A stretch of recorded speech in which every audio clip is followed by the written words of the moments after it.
সাল্লাল্লাহু তাআলা আলাইহি সাল্লাম। আর মাত্র 6 মিনিট আছে, আলোচনা শুনুন। এখানে একজন প্রশ্ন করেছেন যে মুফতি সাহেব সালাম নেবেন, ওয়ালাইকুম সালাম ওয়া রাহমাতুল্লাহি ওয়া বারাকাতুহু।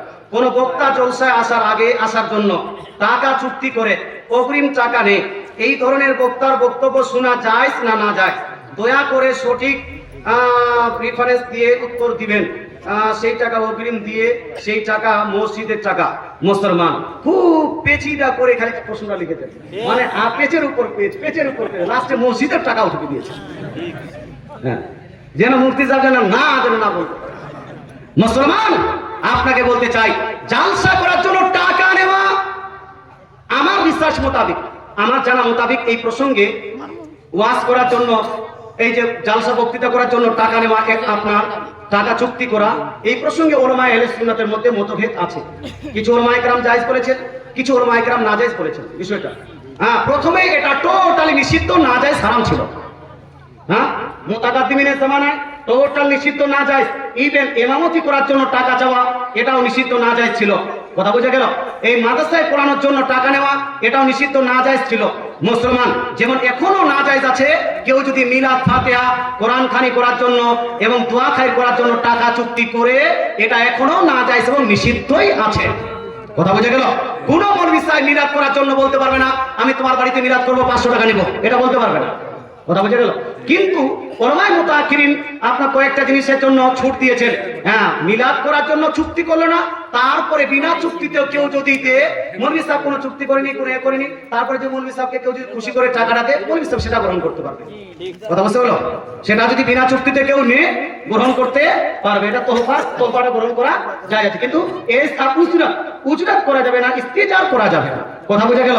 মুতাআখিরিনদের জামানায় মুতাআখির উলামায়ে কেরাম এটাকে রিসার্চ করে বলছেন, এখন যদি ইমামরা যদি বেতন নিযুক্ত না করে, মাদ্রাসার শিক্ষকরা যদি বেতন নিযুক্ত না করে, মানুষ ইচ্ছামৃত বেতন দিবে অথবা কেউ বেতনে দিবে না, মসজিদগুলো ইমাম থেকে ফাঁকা থেকে যাবে। থাকবে কি থাকবে না? ফাঁকা থেকে যাবে, কারণ ওকে ফ্যামিলি তো চালাতে হবে। এই জন্য মুতাআখিরিনরা গবেষণা করার পরে মুতাআখিরিন উলামায়ে কেরাম বলছেন যে ইমামতি করার জন্য টাকা নেওয়া এটা হলো জায়েজ।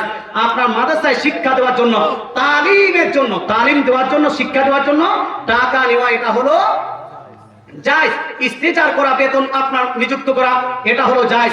মুসলমান আচ্ছা বলুন তো, জালসাতে বক্তৃতার মাধ্যমে মানুষকে তালিম দেওয়া হয় কি হয় না? হয় কি হয় না? যেহেতু বক্তৃতার মাধ্যমে তালিম দেওয়া হয়, এই জন্য উলামায়ে কেরামের মধ্যে কিছু উলামায়ে কেরাম বলছেন তালিম দেওয়ার জন্য যেহেতু চুক্তি করা যায়, এই জন্য এখানেও ইস্তেজার করা বা বেতন নেওয়া এটা হলো জায়েজ। কিন্তু এর একটা তো লিমিটেশন থাকবে বা না? আনলিমিট একটু হানা বলে নেবা, আনলিমিট 50,000 20,000 40,000 50,000 এরকম করে আনলিমিট করা যাবে না। একটা মুতাদিল আন্দাজে থাকতে হবে। 2 নাম্বার বিষয়, যেই বক্তারা তালিম দিতে সক্ষম, সঠিক বার্তা মানুষের কাছে পৌঁছাতে সক্ষম, যেই বক্তাদের জন্য সঠিক ইসলামিক জ্ঞান মানুষের কাছে পৌঁছাতে সক্ষম, একমাত্র এই বক্তারাই করতে পারবে, এই বক্তারাই টাকা চুক্তি করতে পারবে। কথা বুঝতে পারছেন?